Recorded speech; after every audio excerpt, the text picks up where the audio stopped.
George and Liz Ford faced a family crisis when their teenage daughter Rachel converted to Islam as a student in Leeds.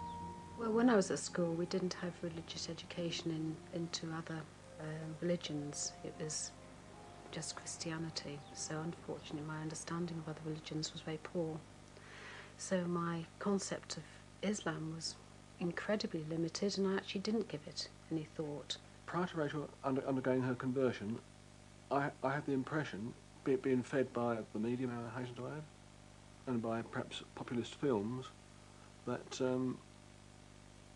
most Muslims were kind of hell-bent on the destruction of Western civilization, were all kind of extremist fundamentalists. I first became exposed to Islam when I first came to university.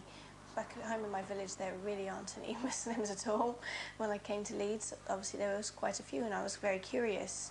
I think at the end of the day, I basically just wanted answers as to why we were here, what was our purpose. I was just curious, you know, it's a new ways of thinking of things. I think my reactions were shock, horror, disbelief. Was it a fad of Rachel's? Was she going to get over it? What will our friends think about it? I sent her emails saying this has been a great blow and a great shock to the family, Rachel. How are we going to cope with it? What have we done wrong?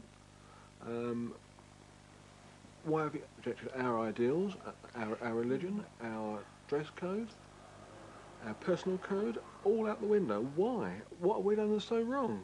I just emailed him back and I said, it's not like I've come home and said I'm gay or I'm taking drugs or anything like that. And I'm not going to do that either. I'm not going to come home and say these things.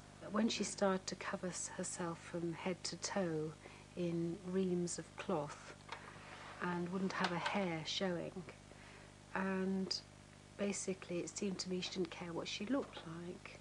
If I was to take the hijab off tomorrow and walk out in the street with my hair loose, my mother would be dancing in the street. She'd be very happy. She doesn't want me to hide. She feels like, I guess she feels I'm hiding behind it, but I'm not. I actually feel more secure. I feel that less people are staring at me for the wrong reasons. My main thought process was this. Do we rip the family apart for the sake of religious dogma, or do we concentrate on our family and keep the whole aspect of family life together? We formed the point of view that the best line of action was to take was that we loved our daughter so much that we were prepared to not lose her and to accept her standpoint and her religious beliefs. When we go and see Rachel at university, it does seem strange. They know her as Latifa. They don't know her as Rachel. I will call her Rachel. I haven't actually changed my name. I've just added to it. I felt I needed to because Rachel, at the end of the day, was my Christian name. It was a name that was given to me on the day that I was christened. I'm not a Christian anymore. But while her family has come round, it's been a different story with their wider social circle. Local friends were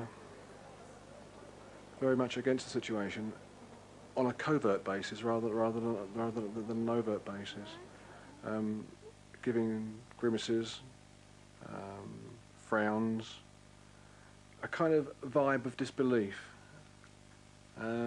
Colleagues, we are, I believe, locally respected people. They were very polite, but they were polite for our benefit and not for the benefit of Rachel.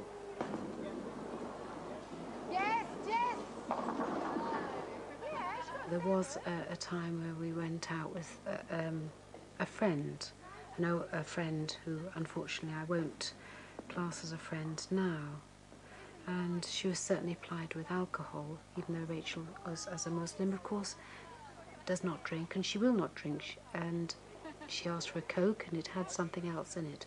Definitely has something else in it. Things that have bothered me have been reaction of people that I do care about if they have been against it. When there was a family event a while back where I did feel that I was snubbed. I felt that my family was neglected as well because of me and what I had done. Frankly, this has now given me a very great insight into how minorities must feel. I've never been a minority. I've always been a majority, and to be on the other side of the fence has been a very cursory experience for me. I feel that they have been through a lot. I mean, it's a huge shock for them to have a daughter who's decided to change to a religion that they would see as so totally different to their own, even though it isn't, and they do understand that now. When Rachel did change and reject a lot of what we stood for, why was it our fault? Was it our fault? Well, now I can say no, it's not, because we did do our best. We're only human beings. And now we actually have a very forthright, intelligent, independent young lady as a daughter, and I'm so proud of her. But I can say that today, but probably last year, the year before, I would have been saying different things. But life is a journey.